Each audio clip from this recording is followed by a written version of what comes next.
Hey everybody, Draco the Juggler here, and we're back again for another tutorial with the Diabolo. Today I'm going to be teaching you how to toss and catch your Diabolo. This is going to assume that you already learned how to spin it and balance it on the string, and tossing and catching is actually not that hard to do. Here's how a basic toss and catch looks before I actually teach you how to do it.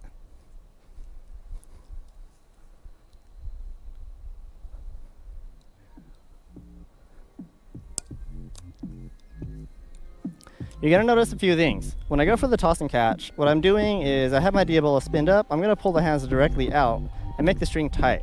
This will launch the Diabolo up into the air, and when it's in the air, I recommend keeping the string tight and using one hand to point directly up to try to line up the string and the sticks.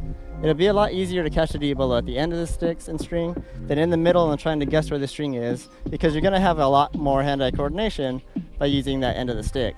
And it'll be a lot safer than trying to do something like this and trying to catch it above your face. So yeah, get your Diabolo spinning on the string. Make sure you're nice and balanced. Make sure your body is lined up behind it.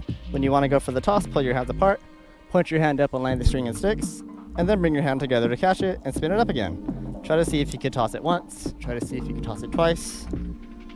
Try to see if you can toss it low by pulling your hands apart slow. Try to see if you can toss it higher by pulling your hands apart faster. If you look at it from the side, notice how I have my hands lined up. One problem that I see people have is that they don't point the stick up, but they're trying to point the stick outwards, which creates a gap in between your arm and the stick. You want to point the stick up and not out, because you may miss it if you point outwards. Another problem I often see people have when they go for the toss and catch is they forget to keep the string tight when they're going for the catch. If you have the string wobbly, it's going to make it a lot harder to line up the string, so make sure you keep the string tight.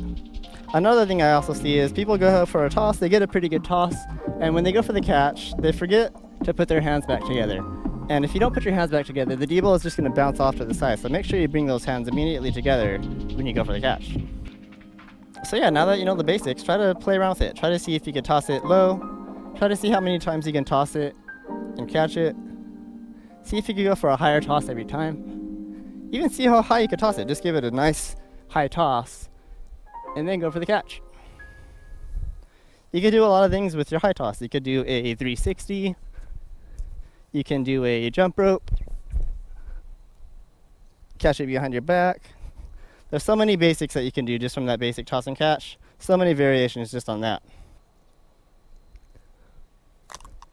Alright, thank you so much for watching. I hope you learned how to toss and catch your Diabolo. Good luck practicing, and I'll see you next time.